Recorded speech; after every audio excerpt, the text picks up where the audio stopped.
Hi viewers, welcome to Andhra Prabha. నేను మీ ఉమా. నోరుంది కదా అని ఏది పడితే అది మాట్లాడకూడదు అనడానికి YouTuber Anvesh perfect example. Recent గా ఆయన హిందూ దేవతలపై చేసిన వివాదాస్పద వ్యాఖ్యలు తీవ్ర దుమారాన్ని సృష్టిస్తున్నాయి. పలు కేసులు కూడా నమోదు కాగా అన్వేష్ ఆచూకీ కోసం ప్రయత్నాలు మొదలుపెట్టారు. పంజాగుట్ట పోలీస్ ఆ డీటెయిల్స్ ఏంటో ఇప్పుడు చూద్దాం.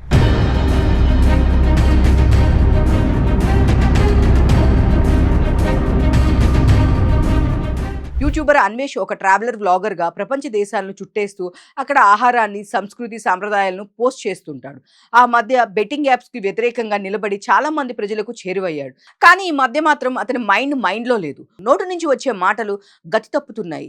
చేష్టలు సైతం శృతి మించిపోతున్నాయి. ఒక్క మాటలో చెప్పాలంటే అన్వేష్ ప్రజెంట్ చేస్తుంది ప్రపంచ ప్రయాణం కాదు, మన దేశ గౌరవాన్ని, సంప్రదాయాలను దిగజార్చే ప్రయత్నం అనొచ్చు. హీరోయిన్ల డ్రెస్సింగ్ విధానంపై నటుడు శివాజీ చేసిన వ్యాఖ్యల వ్యవహారంపై స్పందించిన యూట్యూబర్ అన్వేష్ నోటుకొచ్చినట్లు మాట్లాడాడు. హిందూ దేవతలపై అనుచిత వ్యాఖ్యలు చేశాడు. దీంతో ఆయనపై పలు ప్రాంతాల్లో పోలీసులు కేసు నమోదయ్యాయి. దీంతో బిఎన్ఎస్ సెక్షన్ 352, 79, 299లతో పాటు ఐటీ చట్టంలో 67 సెక్షన్ కింద కేసులు ఫైల్ చేశారు. ఈ క్రమంలోనే అతని ఆచూకీ కోసం పంజాగుట్ట పోలీసులు ప్రయత్నిస్తున్నారు.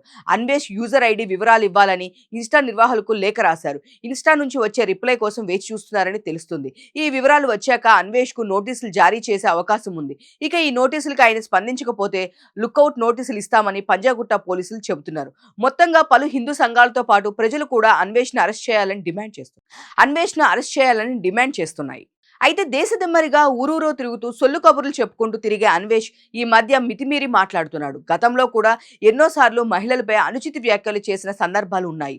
అంతేకాదు ప్రవచనకర్త గరికపాటిపై కూడా వివాదాస్పద వ్యాఖ్యలు చేశాడు. ఇక రీసెంట్ గా యాక్టర్ శివాజీ విషయంలో కూడా స్పందించిన అన్వేష్ సీతామాత, ద్రౌపది గురించి ఇష్టం వచ్చినట్లు వాగాడు.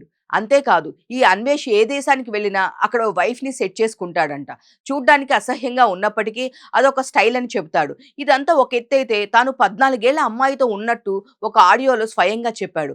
ఆ ఒక్క మాట చాలు అన్వేష్ ను ఫోక్సో చట్టంలో బిగించి లోపలేయడానికి. అయితే శివాజీ ఇష్యూలో సారీ చెప్పినప్పటికీ ఆ గొంతులో ఎలాంటి తేడా కనిపించలేదు. ఈ క్రమంలోనే అన్వేష్ కు సరైన బుద్ధి చెప్పాలంటూ సోషల్ మీడియాలో పెద్ద ఎత్తున బాయ్కాట్ అన్వేష్ అనే హ్యాష్ ట్యాగ్ ట్రోల్ అవుతుంది.